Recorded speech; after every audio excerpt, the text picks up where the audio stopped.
হরে কৃষ্ণ। সকলকে আবারও কৃষ্ণ প্রীতির শুভেচ্ছা জানিয়ে আমাদের ধারাবাহিক শ্রীমদ্ ভাগবত গীতার ক্লাসে আপনাদেরকে স্বাগতম জানাচ্ছি। আজ আমরা শ্রীমদ্ ভাগবত গীতার অন্তর্গত নবম অধ্যায়ের 11 নম্বর শ্লোক নিয়ে আলোচনা করছি। তো আলোচ্য বিষয় অত্যন্ত গভীর বিশেষ। এই জগতে আপনি আজকের আলোচনা শোনার পরে প্রত্যেকটা মানুষ, কে মূর্খ কে জ্ঞানী, অন্তত কৃষ্ণের যে মন্তব্য সেই মন্তব্য অনুযায়ী আপনি প্রত্যেকটা মানুষকে বিচার করতে পারবেন।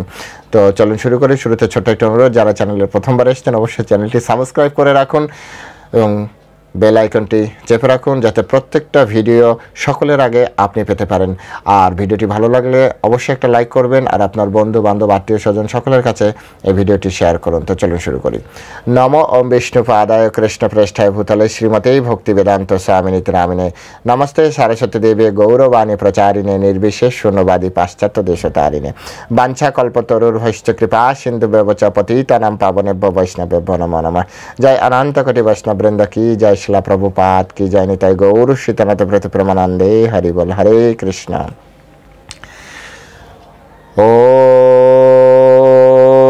ওম নমো ভগবতে বাসুদেবায়। ওম নমো ভগবতে বাসুদেবায়। ওম নমো ভগবতে বাসুদেবায়। শ্রীমদ্ ভাগবত গীতা নবম অধ্যায় রাজযোগ শ্লোক নম্বর 11। অবজানন্তি মাম্মূঢ়া মানসীম তনুম আশ্রিতাম পরম ভাবম অজানন্ত মম ভূতম মহেশ্বরাম। অবজানন্তি মাম্মূঢ়া মানসীম তনুম আশ্রিতাম পরম ভাবম অজানন্ত মম ভূতম মহেশ্বরাম। হরে কৃষ্ণ। এখন আমরা এই সংস্কৃত শ্লোকের শিলা প্রভুপাদ কর্তৃক যে বাংলা ভাষানুবাদ দেওয়া হয়েছে সেই ভাষানুবাদ শ্রবণ করব। অনুবাদ: আমি যখন মনুষ্যরূপে অবতীর্ণ হই তখন মূর্খরা আমাকে অবজ্ঞা করে, তারা আমার পরম ভাব সম্বন্ধে অবগত নয় এবং তারা আমাকে সর্বভূতের মহেশ্বর বলে জানে না। আমি আরেকবার পড়ছি অনুবাদ: আমি যখন মনুষ্যরূপে অবতীর্ণ হই তখন মূর্খেরা আমাকে অবজ্ঞা করে, তারা আমার পরম ভাব সম্বন্ধে অবগত নয় এবং তারা আমাকে সর্বভূতের মহেশ্বর বলে জানে না। হরে কৃষ্ণ। জয় শিলা প্রভুপাদ কি জয়। এখন আমরা শিলা প্রভুপাদ কর্তৃক এই সংস্কৃত শ্লোকের উপরে যে তাৎপর্য দেওয়া হয়েছে, ভাষ্য দেওয়া হয়েছে, সেই তাৎপর্যের আলোকে সাথে সাথে আমরা শিলা বলদেব বিদ্যাভূষণ এবং বিশ্বনাথ চক্রবর্তী ঠাকুর ওনাদের তাৎপর্যটাও আমরা এর সাথে যুক্ত করে একটা সার সংক্ষেপ, তিনজনের সার সংক্ষেপ বোঝার জন্য আমরা আলোচনা করব। কারণ এই শ্লোকের উপরে বৃহৎ আলোচনা আছে। যাদের কাছে আপনাদের শ্রীমদ্ ভাগবত গীতা যথাযথ আছে আপনারা অবশ্যই বইটি পড়বেন। ক্লাস শোনার পরে আপনার পড়তে ইচ্ছা হবে, ক্লাস শোনার পরে অবশ্যই আপনার পড়তে ইচ্ছা হবে। আপনারা অবশ্যই বইটা পড়বেন, পড়া দরকার, জানা দরকার। তো আসুন আমরা এখন এই বিষয় সম্পর্কে যে বিস্তারিত যে আলোচনার মাধ্যমে আমরা এই শ্লোকটি হৃদয়ঙ্গম করতে পারবো। এই শ্লোকের মাধ্যমে আমাদের পারমার্থিক কল্যাণ আমরা উন্নত করতে পারবো, বা যে উদ্দেশ্যে পরমেশ্বর ভগবান বলেছেন সেই উদ্দেশ্য সম্পর্কে জানতে পারবো। তো প্রথমেই আমরা যে বিষয়টা দেখব যে পরমেশ্বর ভগবান কেন এখানে বললেন যে আমি যখন মনুষ্যরূপে অবতীর্ণ হই তখন মূর্খেরা আমাকে অবজ্ঞা করে। এই কথাটি বলার উদ্দেশ্য কি, পরে এই বিষয় নিয়ে আলোচনা আমরা এরপরে ডিটেলস বলবো। শুধু প্রথমে আমরা শুরু করি কেন এই কথাটি তিনি বললেন। হ্যাঁ, অবজানন্তি মাম্মূঢ়া মানসীম তনুম আশ্রিতম। যখন আমি মনুষ্যরূপে অবতীর্ণ হই তখন মূর্খেরা আমাকে অবজ্ঞা করে। এটা বলার উদ্দেশ্য হচ্ছে এর আগে অনেকে এখনও পর্যন্ত বর্তমান সময় আপনি ইউটিউবে প্রচুর ব্যক্তি পাবেন বা আপনার চারিপাশে এমন অনেক বড় বড় ব্যক্তি যাদের বড় বড় ডিগ্রি আছে, হ্যাঁ, মোটা মোটা সার্টিফিকেট আছে, তারাও কৃষ্ণকে ঠিক পরমেশ্বর ভগবান বলে মানে না। এর আগের শ্লোকে পরমেশ্বর ভগবান তারা প্রকৃতিকেই ঈশ্বর মানে। অনেক বিজ্ঞানী আছে যারা প্রকৃতি, যে জগৎ প্রকৃতির থেকে তৈরি হয়েছে। তো ভগবদ্গীতা ভগবান বলছেন মাধ্যাকর্ষণ প্রকৃতি সূয়তে সচরাচরম, আমার অধ্যক্ষতায় এই প্রকৃতি সুন্দরভাবে পরিচালিত হয়। অর্থাৎ জ্যৈষ্ঠ মাসে আম হয়, এটা এই যে ডিজাইন করা, এটা ডিজাইনটা কে করে? পরমেশ্বর ভগবান। কেউ না কেউ তো একেবারে জ্যৈষ্ঠ মাস কবে আসবে এটা কি গাছ কি বুঝতে পারবে? তো কেউ না কেউ নিয়ন্ত্রণ করছে। ঠিক তেমনি শীতের পরে যে আপনার আরেকটা ঋতু চেঞ্জ হবে, বর্ষার পরে আরেকটা ঋতু চেঞ্জ হবে, গ্রীষ্মের পরে আরেকটা ঋতু চেঞ্জ হবে।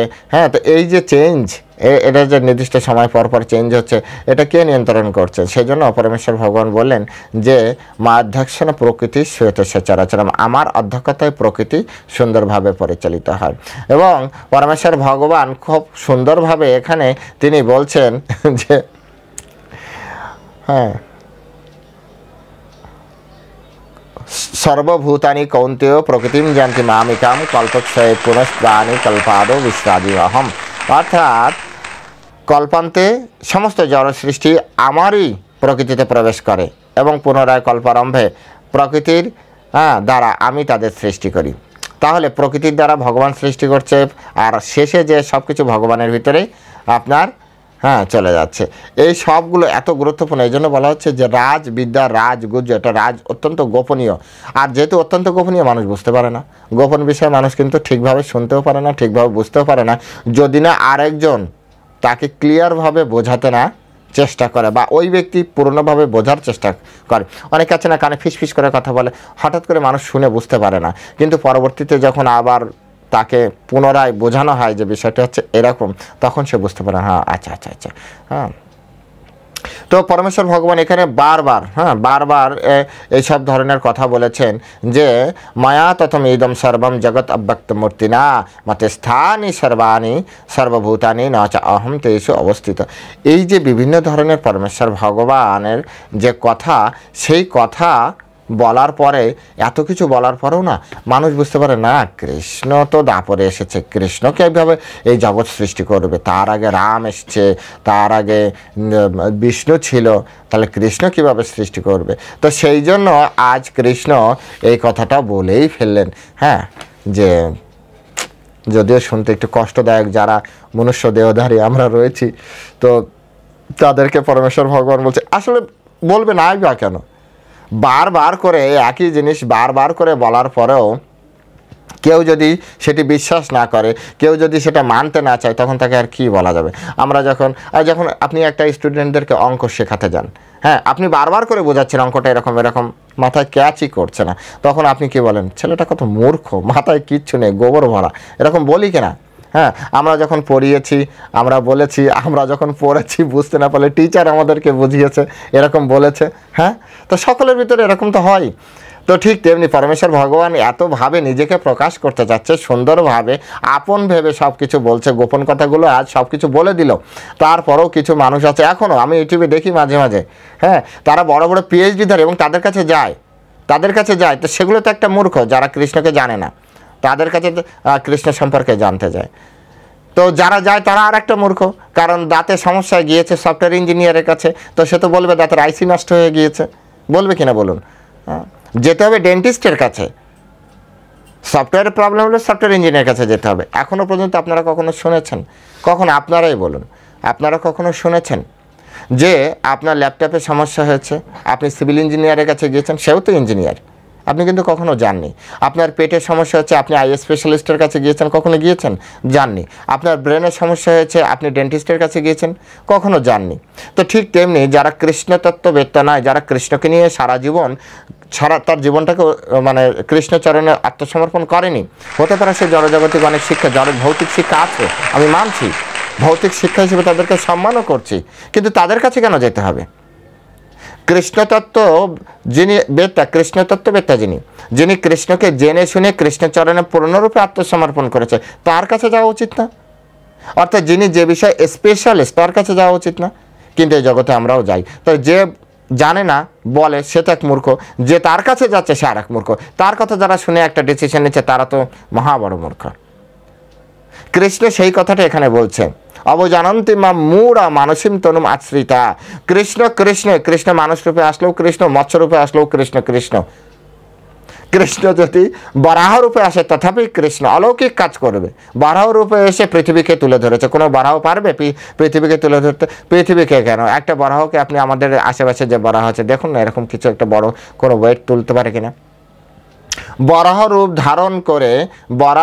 ধারণ করে তিনি হিরণ্যক্ষকে মেরে দিয়েছে। নৃসিংহ রূপ ধারণ করে, নর এবং সিংহ রূপ ধারণ করে তিনি হিরণ্যাক্ষকে মেরে দিয়েছে। হিরণ্যকশিপুকে মেরে দিয়েছে।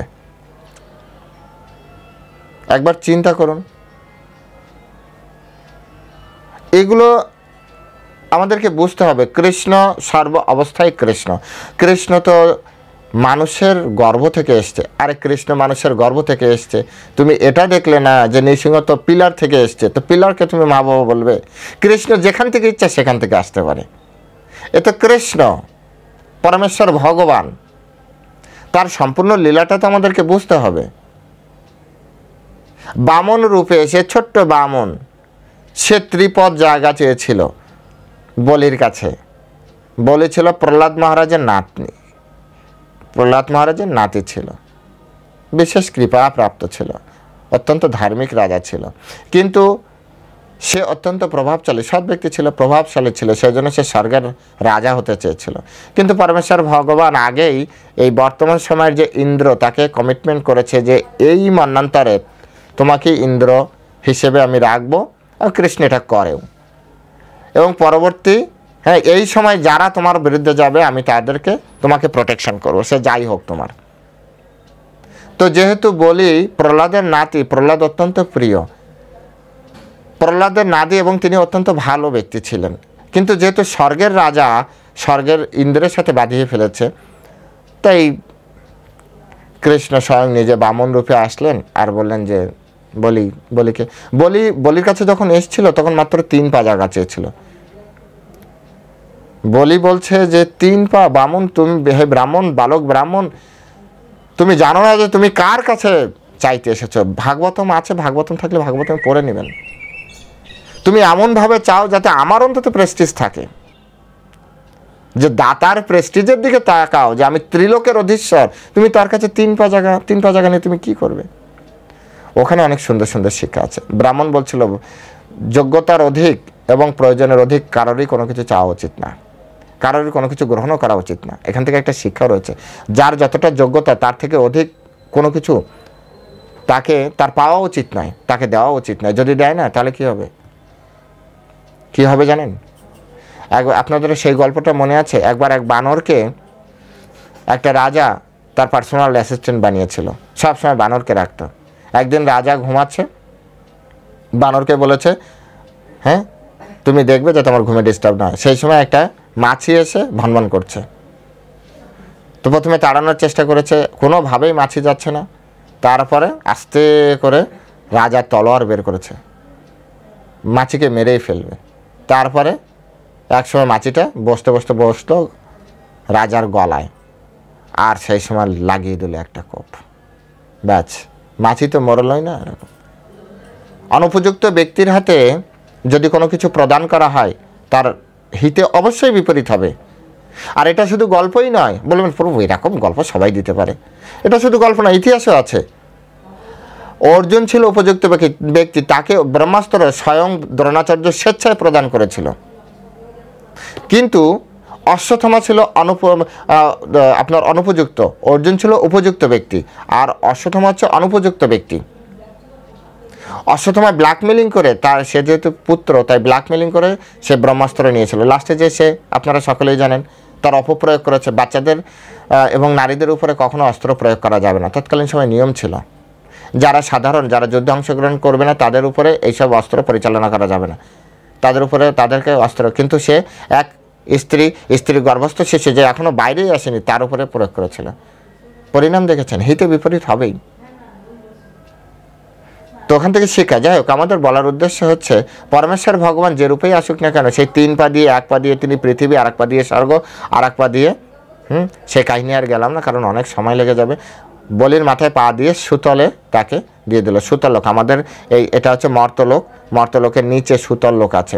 এবং পরমেশ্বর ভগবান বললেন সুতল লোক কিন্তু এখন স্বর্গের থেকেও উন্নত। আপনারা যারা জানেন না জেনে রাখুন, সুতল লোক স্বর্গের থেকেও বেশি ফ্যাসিলিটেড একটি লোক।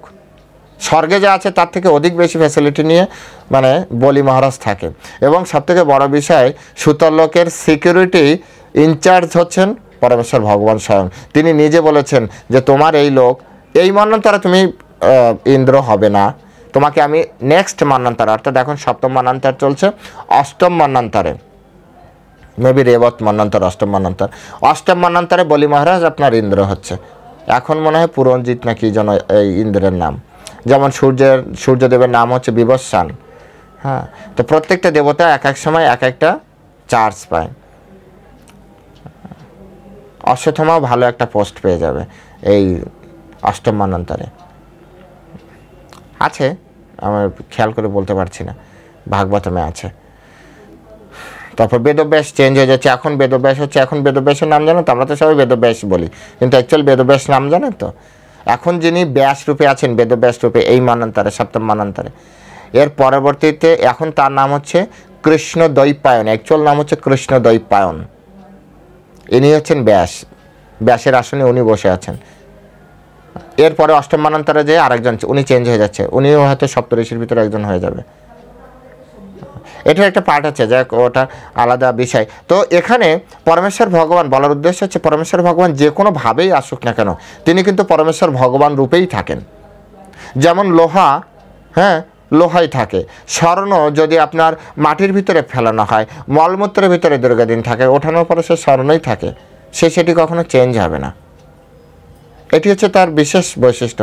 ঠিক তেমনি পরমেশ্বর ভগবান শ্রীকৃষ্ণ তিনি যে অবস্থায় থাক না কেন তিনি পরমেশ্বর ভগবান। এই কথাটা, এই সিম্পল কথাটা যে বুঝতে পারে না যে সৃষ্টিকর্তা মানুষের মতো রূপে আসুক বা আপনার যে কোনো রূপে আসুক না কেন তিনি সৃষ্টিকর্তাই। তাই তাদেরকে বলা হচ্ছে যে তারা হচ্ছে মূর্খ, যারা কৃষ্ণকে জানে না। শুনতে খারাপ লাগে, আজকে আবারও বলছি, পরমেশ্বর ভগবান শ্রীকৃষ্ণ তাদেরকে এই জগতে সবথেকে বড় মূর্খ বললেন, যারা কৃষ্ণকে মনুষ্যরূপে আসার ফলে তারা তাদেরকে অবজ্ঞা করে। বলছে যে আমি যখন মনুষ্যরূপে অবতীর্ণ হই তখন মূর্খেরা আমাকে অবজ্ঞা করে, মানুষরূপে অবজ্ঞা করে। ও তো দেবকী বাসুদেবের সন্তান, ও ওই কৃষ্ণ তো কিছুটা মহামানব ছিল। ও কৃষ্ণ শিশুপালের মতো কত আজে বাজে ভাষায় কথা বলে। কৃষ্ণ, সেই কৃষ্ণ তো যার 16,108টা স্ত্রী ছিল, কিন্তু 16,108টা স্ত্রীর জন্য তিনি 16,108টা প্রাসাদ বানিয়েছিলেন দ্বারকায়, এবং প্রত্যেকের ঘরে আপনার 10টা করে সন্তান, 1টা করে কন্যা ছিল কৃষ্ণ, এবং অ্যাট এ টাইমে কৃষ্ণ সকলের সাথেই থাকতেন। এই হচ্ছে পরমেশ্বর ভগবান। তিনি অলৌকিক কিছু না করলে তো এমনি এমনি কি মানুষ বুঝবে? তিনি মানব লীলাও রূপেও লীলা করবেন, আবার তিনি কি করবেন, তিনি অলৌকিক লীলাও করবেন। আর যারা ভক্ত তারাই শুধু বুঝতে পারবেন, যারা ভক্ত নয় তারা তো পরমেশ্বর ভগবানকে জানতেই পারবে না। সেজন্য প্রথমে আমাদেরকে কৃষ্ণকে সুন্দরভাবে বোঝার দরকার আছে। কৃষ্ণকে পরমেশ্বর ভগবান রূপেই মানতে হবে। আর এটা শুধু আমার আপনার কথা নয় তো, ব্রহ্মসংহিতার উদাহরণ দিই। ব্রহ্মসংহিতায় ব্রহ্মসংহিতায় আপনার ব্রহ্মাজি কি বলল পরমেশ্বর ভগবান শ্রীকৃষ্ণ সম্বন্ধে? ঈশ্বরঃ পরম কৃষ্ণঃ সচ্চিদানন্দ বিগ্রহঃ অনাদিরাদি গোবিন্দ সর্বকারণ কারণম।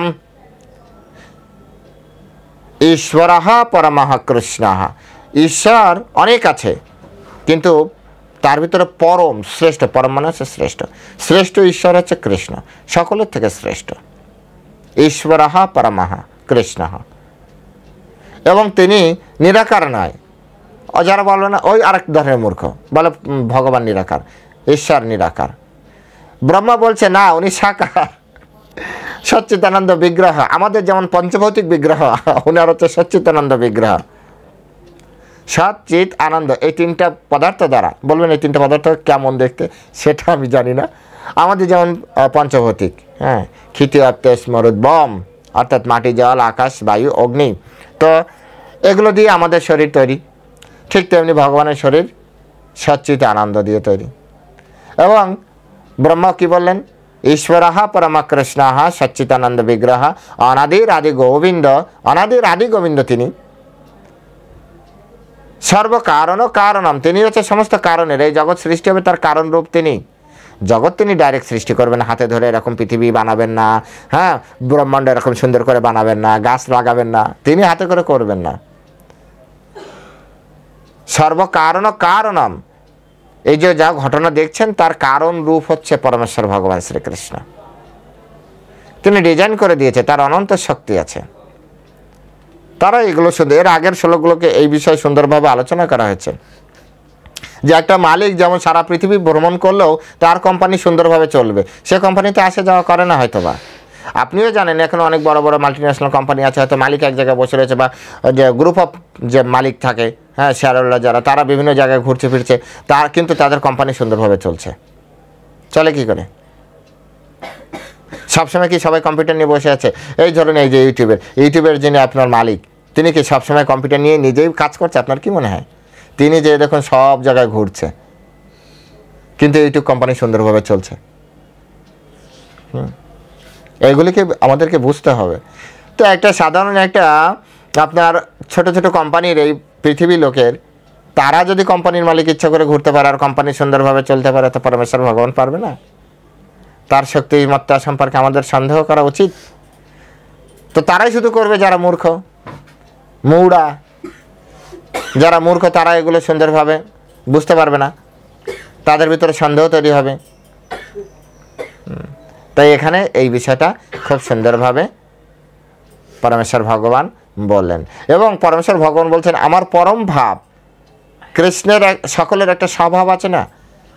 তো কৃষ্ণেরও স্বভাব আছে, আমার একটা স্বভাব আছে। দেখুন আমার বাচনভঙ্গি, আমার কথা বলার স্টাইল বলেন, তারপর চলাফেরা, যারা পার্সোনালি চেনেন প্রত্যেকটা ব্যক্তি, আপনার নিজের ক্ষেত্রে দেখুন নিজস্ব একটা ভাব থাকে, প্রত্যেকটা ব্যক্তির একটা নিজস্ব ভাব থাকে। হ্যাঁ, তো ঠিক তেমনি কৃষ্ণের একটা নিজস্ব ভাব আছে, সেটা হচ্ছে কৃষ্ণের স্বভাব। তো পরম ভাব মানে কি? শ্রেষ্ঠ ভাব। যেহেতু তিনি পরমেশ্বর, তাই তিনি হচ্ছেন শ্রেষ্ঠ। তাই তার এটা হচ্ছে হ্যাঁ পরম ভাবম অজানান্ত, তারা মানুষ জানতে পারে না। শ্রেষ্ঠ ভাব তো, তাই শ্রেষ্ঠ ভাবের সাথে তারাই শুধু জানবে, যেহেতু ব্যক্তি শ্রেষ্ঠ। বাইরের মানুষ আর কতটা জানতে পারবে? তাই যারা শ্রেষ্ঠ ব্যক্তি, যারা তার সাথে মিশতে পারে, তার সম্পর্কে জানার চেষ্টা করে, তারাই তো জানবে। আর শ্রেষ্ঠ ব্যক্তি কিন্তু সবসময় অ্যাভেলেবেল নয়। তথাপি কৃষ্ণ অনেকটা আমাদেরকে বোঝানোর চেষ্টা করছেন, অনেকটা জানানোর চেষ্টা করছেন, কিন্তু আমরা না জানতে পারলে আর কী হবে? তো সম্বন্ধে অবগত, তারা পূর্ণরূপে অবগত। আমরা আসলে কৃষ্ণ সম্পর্কে পূর্ণরূপে অবগত নই। কেউ অবগত? এক কৃষ্ণ স্বয়ং, দুই পরমেশ্বর ভগবানের যিনি সবথেকে প্রিয় ভক্ত। প্রিয় ভক্তের কাছে অ্যাকচুয়ালি কেন প্রিয় ভক্ত সব কিছু জানে? প্রিয় ভক্তের কাছে কৃষ্ণ নিজেকে লুকাতে পারে না। প্রিয় ভক্তের কাছে কৃষ্ণ নিজেকে লুকিয়ে রাখতে পারে না। এটা স্বাভাবিক। আপনি ধরুন এভাবে আপনি খুব অন্ধকার দিয়ে হাঁটছেন, এবার খুব অন্ধকারে, এবার পাশে দিয়ে যদি আপনার পরিচিত লোক, আপনি কাউকে দেখতে পাচ্ছেন না, কিন্তু হঠাৎ করে একজন ব্যক্তি যাচ্ছে বা আসছে, বা সাইডে কারো একজনের উপস্থিতি আপনি অনুভব করলেন, আপনার খুব কাছের লোক যদি হয় না, তাহলে তার শুধু কথা শুনে আপনি বুঝতে পারবেন অমুক লোক। আপনি বলবেন এই অমুক না? বলবেন কিনা বলুন? তো এটা একটা গেল উদাহরণ। আপনি ঘরের ভিতরে আছেন, আপনার পরিচিত লোক বাইরে আছে, সে আপনাকে প্রথমে নক করলো, তারপর হয়তো বললো যে দরজাটা একটু খোলো। আপনি কিন্তু দরজাটা খুলবেন। কেন খুলবেন জানেন? আপনার পরিচিত লোক বাইরে, আপনি কথা শুনেই বুঝতে পেরেছেন আপনার পরিচিত লোক এটি। ঠিক তেমনি কৃষ্ণ হচ্ছে ভক্তদের হৃদয়ে অবস্থান করছে, এবং ভক্তের মানে খুব প্রিয়। যেহেতু কৃষ্ণ ভক্তের প্রিয়, তাই ভক্তও কৃষ্ণের প্রিয়, উভয়েরই অত্যন্ত প্রিয়। তাই খুব ভালো বন্ধুত্বপূর্ণ রিলেশন হওয়ার কারণে এরা একে অপরের কাছে লুকিয়ে রাখতে পারে না। কেউ লুকোচুরি খেলতে পারে না, একে অপরের সাথে লুকোচুরি খেলতে পারে না। লীলার স্বার্থে অনেক কিছু দেখাবে, কিন্তু পরমেশ্বর ভগবানকে ঠিক চিনে ফেলবে। বিল্বমঙ্গলের কাহিনী এ বিষয়ে আমরা বলতে পারি। বিল্বমঙ্গল যখন তার দু চোখ চলে গেল, যখন সে যখন অন্ধ হয়ে গেল, তখন সে বৃন্দাবনে যাবে করে চিন্তা করলো। তখন কিছু লোক তাকে নিয়ে যাচ্ছে, কিন্তু সে তো তাদের সাথে তাল মিলিয়ে হাঁটতে পারছে না, কারণ অন্ধ।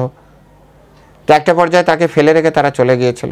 পরবর্তীতে কৃষ্ণ স্বয়ং এসে তাকে নিয়ে যাচ্ছিল, বলছে আরে এ তো অল্প, আর একটু দূর গেলেই তো কিন্তু ওখান থেকে অনেক দূরের পথ, অনেক দূরের পথ তখনও ছিল। কৃষ্ণ তাকে বাঁশির এক মাথা ধরতে দিয়েছিল, আর কৃষ্ণের এই বাঁশি ধরেই বিল্বমঙ্গল বুঝতে পেরেছিল যে এটা সাধারণ কোনো বাঁশি নয়, এটা হচ্ছে স্বয়ং পরমেশ্বর ভগবানের বাঁশি, পরমেশ্বর ভগবানের বাঁশি। তো বিল্বমঙ্গল কি করেছিল, এরকম বাঁশি এরকম করে করে করে করে এগিয়ে যেয়ে কৃষ্ণের হাত ধরেছিল। তো কৃষ্ণের হাত স্পর্শ করার সাথে সাথে কৃষ্ণ এক ঝাটকায় হাত সরিয়ে নিয়েছিল। তখন বিল্বমঙ্গল ঠাকুর কত কনফিডেন্ট, তিনি কৃষ্ণকে বলেছিলেন যে আমি জানি তুমি কৃষ্ণ, তুমি আমাকে নিয়ে যাওয়ার জন্য এসেছ, তুমি আমার থেকে তোমার ক্ষমতা বেশি, তাই তুমি হাত ছাড়িয়ে নিলে, কিন্তু তুমি তোমার ক্ষমতা দেখাও আমার হৃদয় থেকে, তুমি এক সেকেন্ডের জন্য তোমার হৃদয় থেকে বেরিয়ে দেখাও, যে দেখি তোমার কত ক্ষমতা আছে। বিল্বমঙ্গলের হৃদয় থেকে কৃষ্ণ বেরোতে পারেনি, শুদ্ধ ভক্তের হৃদয় থেকে কৃষ্ণ বেরোতে পারে না, এক সেকেন্ডের জন্য না। শ্রীমদ্ ভাগবতমে বলেছেন অবরুদ্ধতে কারাগার যেমন আটকে রাখে না তালা চাবি দিয়ে, কৃষ্ণ ভক্তের হৃদয় ওইভাবে থাকে, কৃষ্ণ না চাইলেও না তাকে তালা দিয়ে আটকে রাখে, কৃষ্ণ ইচ্ছা করলে বেরোতে পারবে না। কৃষ্ণ এমনি এমনি বলেনি যে অহম ভক্তা পরাধীন, কৃষ্ণের ভাব সে ভক্তের পরাধীন। কৃষ্ণকে কেউ বাঁধতে পারে না, মা যশোদা তাকে বেঁধে ফেলেছে। কি দ্বারা বেঁধেছে? প্রেম দ্বারা, ভক্তি দ্বারা বেঁধে নিয়েছে, ভালোবাসা দ্বারা বেঁধে ফেলেছে, ভক্তির দ্বারা তাকে বেঁধে ফেলেছে। তাহলে অহম ভক্তা পরাধীন, এটা কৃষ্ণের ভাব, সে ভক্তের কাছে সবসময় খুব বেশি, এই জন্য কৃষ্ণের ভক্ত হওয়া অত্যন্ত জরুরি। ভক্তমাম অভিজানাতি, ভক্তরাই শুধু কৃষ্ণকে জানতে পারে, অন্য কেউ নয়। আমি আপনি চাইলেই জানতে পারবো না কৃষ্ণকে, আমাকে ভক্ত হতে হবে কৃষ্ণের, কৃষ্ণের শরণাগত হতে হবে, কৃষ্ণের চরণে আত্মসমর্পণ করতে হবে। 5টা রসের যে কোনো একটা রসে গুরু পরম্পরা ধারায় তার চরণে আত্মসমর্পণ করতে হবে। আপনি দেখুন যে আপনার 5টা রসের যে কোনো একটা রস আপনার সাথে কৃষ্ণের তৈরি হয়েছে কিনা। কি কি রস? শান্ত, দাস্য, সখ্য, বাৎসল্য, মধুর। এছাড়াও আরও 7টা গৌণ রস আছে, সেটাও আপনি করতে পারেন। কিন্তু গৌড়ীয় মত, গৌড়ীয় ধারায় আমরা সাধারণত রূপ গোস্বামীর অনুগা। রূপ গোস্বামী বলেছেন আনুকূল্য কৃষ্ণ অনুশীলনম ভক্তির উত্তমা, অনুকূলে কৃষ্ণের, প্রতিকূলে। যেমন বীর রসের ভক্ত ছিল আপনার পিতামহ ভীষ্ম, বীর রসের ভক্ত কুম্ভকর্ণ, রাবণ, দন্তবক্র শিশুপাল, তারপর হিরণ্যকশিপু, এরা হচ্ছে বীর রসের ভক্ত। এরা কিন্তু মানে কি বলা যায় যে এরা কিন্তু কৃষ্ণের ভক্ত, জয় বিজয় ছিল এরা, কিন্তু এরা কৃষ্ণের সাথে ফাইট করার মনোবৃত্তি ছিল, কৃষ্ণের সাথে একটু মারামারি করা যেত। তো তখন তাদেরকে এই 3 জন্ম সুযোগ দিয়েছিল ফাইট করবে, তো কৃষ্ণের সাথে ফাইট করেছে। কৃষ্ণ তাতে কখনো কষ্ট পায়নি, কৃষ্ণ আনন্দ পেয়েছিল, কারণ ওরা ওই রসের ভক্ত। যার সাথে যেমন রস, সেই রসের আদান প্রদান হলেই সেই রস তখন আনন্দ বৃদ্ধি করে। যেমন স্বামী স্ত্রী দুজন, এদের দুজনের এক ধরনের রস আছে, এই রসের আদান প্রদানের মাধ্যমে তাদের রিলেশন বিল্ড আপ করে। এই স্বামী বা স্ত্রী হয়তো দুটি কলেজের প্রফেসর, ভালো করে বুঝুন। এবার সেই কলেজে যে আরও অনেক নারী বা পুরুষ আছে, তাদের সাথে এই দুজনের যে রস, সেই রস তাদের ভিতরে আছে, কিন্তু এই রসের আদান প্রদান অন্য কারোর সাথে করবে না। করলে এই রস বিকৃত হবে, রস তখন নষ্ট হবে, রসের প্রভাব তখন নষ্ট হয়ে যাবে, আরও হিতে বিপরীত হবে। সেখানে তাদের আলাদা রস, সেই রসের আদান প্রদানের মাধ্যমে যে প্রফেসর সে স্টুডেন্ট, আর টিচারের ভিতরে যে রস, বাৎসল্য রস, শিক্ষক আপনার হচ্ছে পিতৃমাতৃতুল্য, গুরু পিতৃমাতৃতুল্য, আর শিষ্য আপনার হচ্ছে সন্তান তুল্য। তাই সেখানে হচ্ছে বাৎসল্য রস। এই বাৎসল্য রসের আদান প্রদানের মাধ্যমে সম্পর্ক দৃঢ় হয়, সম্পর্কের উন্নতি হয়, এগুলো আমাদেরকে বুঝতে হবে। তো একইভাবে যখন আমরা কেউ কৃষ্ণের ভক্ত না হতে পারবো এবং কৃষ্ণের ভক্তের সাথে যদি আমরা সম্পর্ক না করতে পারি, কৃষ্ণের ভক্তের চরণে যদি আমরা আত্মসমর্পণ না করতে পারি, তাহলে কৃষ্ণের সাথে যে রিলেশন, সেই রিলেশনটা আমাদের সঠিকভাবে হবে না, হচ্ছে না, তৈরিও হবে না। সেই জন্য পরমেশ্বর ভগবান এখানে বললেন পরম ভাবম অজানান্ত। পরম ভাব আমাদের জানার বাইরে থাকে।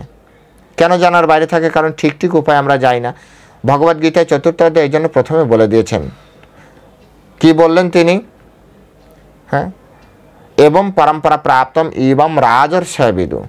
রাজর্ষিরা পরম্পরার মাধ্যমে, অ্যাকচুয়াল পরম্পরার মাধ্যমে এই জ্ঞান প্রাপ্তি করতে হয়, পরম্পরায়। তাই আপনি যদি ভগবানকে জানতে হয়, তাহলে আপনাকে ভগবান সম্পর্কে যিনি এক্সপার্ট, ভগবান অর্থাৎ গুরুদেবের কাছে যেতে হবে।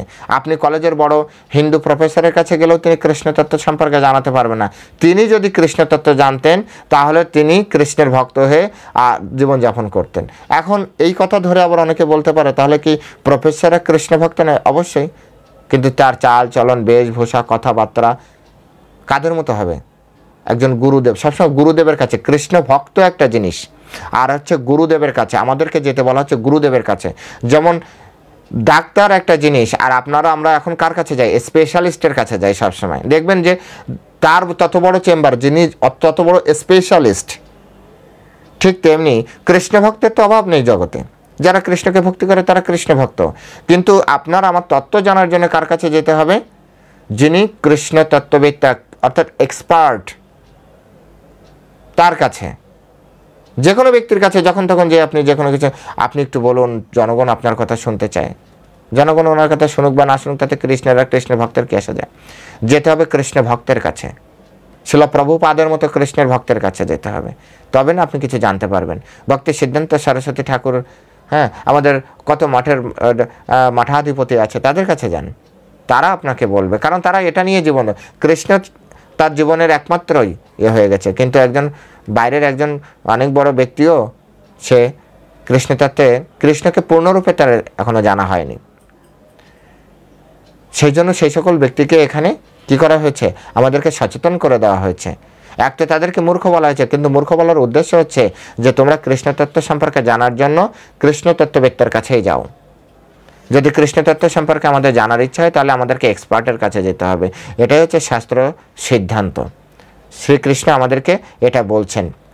তারপর তিনি বলছেন যে মম ভূতম মহেশ্বরম, তারা আমাকে সর্বভূতের মহেশ্বর বলেও জানে না। সমস্ত ভূতের মহেশ্বর, মহেশ্বর বলতে আমরা কাকে জানি? আমরা কিন্তু মহেশ্বর বলতে শিবকে জানি। এই দেখুন, কৃষ্ণের আর একটা নাম হচ্ছে মহেশ্বর। মহেশ্বর হচ্ছে মহাযুক্ত ঈশ্বর, অর্থাৎ ঈশ্বরের ভিতরে যিনি শ্রেষ্ঠ, মহেশ্বর। শিব সম্পর্কেও বলা হয় ঈশ্বর মহেশ্বর। তো এখানে কিন্তু শিবকে বোঝায় না। কেউ যদি শিবের উপাসক, তিনি বলেন দেখেন এই গীতায় কৃষ্ণ নয়, এর ভিতরে, কৃষ্ণের ভিতরে রয়েছে মহেশ্বর। এরকম নয়। কৃষ্ণ কৃষ্ণ কৃষ্ণ মহেশ্বর, তিনি ঈশ্বরের ভিতরে শ্রেষ্ঠ, ঈশ্বরের ভিতরে শ্রেষ্ঠ। তাই আপনার শিব সম্পর্কে দেবাদিদেব, দেবাদিদেব বলা হয়, দেবতাদের আদি। সেই অর্থে দেবতাদের মহেশ্বর বলা যেতে পারে। অর্থাৎ দেবতা যে স্তরে আছে তার ভিতরে শ্রেষ্ঠ তিনি, তাই তিনি মহেশ্বর। কিন্তু কৃষ্ণ তারও সুপ্রিম, কৃষ্ণ থেকেই সব কিছু সৃষ্টি হয়েছে। গোপাল তাপনী উপনিষদে এ বিষয়ে সুন্দরভাবে কয়েকটি শ্লোক এভাবে তিনি বলছেন যে সচ্চিদানন্দয় কৃষ্ণ, বলছে যে আমি পরম পুরুষোত্তম ভগবান শ্রীকৃষ্ণের চরণে প্রণতি জানাই। তার রূপ কেমন? তার রূপ হচ্ছে সচ্চিদানন্দময়। সচ্চিদানন্দ, গোপাল তাপনী উপনিষদ অনেকে পড়ে না, পড়ুন, জানুন। কৃষ্ণের রূপ আছে এবং তার চরণে আত্মসমর্পণ করছেন। তম একম গোবিন্দম, একজনই গোবিন্দ। গোবিন্দ মানে হচ্ছে যিনি গো এবং ব্রাহ্মণকে প্রতিরক্ষা প্রদান করেন। পরিত্রাণায় সাধুনাম বিনাশায় চ দুষ্কৃতম, সাধুদের রক্ষা করবেন। গো এবং ব্রাহ্মণ এরকম কোয়ালিটি যাদের আছে তাদেরকে রক্ষা করবেন। তো সেই জন্য আমি আপনাদের কাছে সবসময় অনুরোধ করি, আপনারা বেশি বেশি করে শ্রীমদ্ ভাগবত গীতা রেগুলার পাঠ করুন, বোঝার চেষ্টা করুন প্রত্যেকটা শ্লোকে। এ তো আমি অল্পই বললাম। যখন আপনি শিলা প্রভুপাদের গ্রন্থ পড়বেন, আপনি আরও অধিক থেকে অধিক জানতে পারবেন, তাই প্রত্যেকের কাছে আমরা অনুরোধ জানাই, সবসময় অনুরোধ করি যে আপনারা গীতা পড়ুন, গীতা জানুন, গীতার আলোকে জীবন গড়ুন। আজ এ পর্যন্তই। সকলে ভালো থাকবেন। হরে কৃষ্ণ। আপনাদের সাথে কথা হবে, দেখা হবে পরবর্তী শ্লোক নিয়ে। জয় শিলা প্রভুপাদ কি জয়।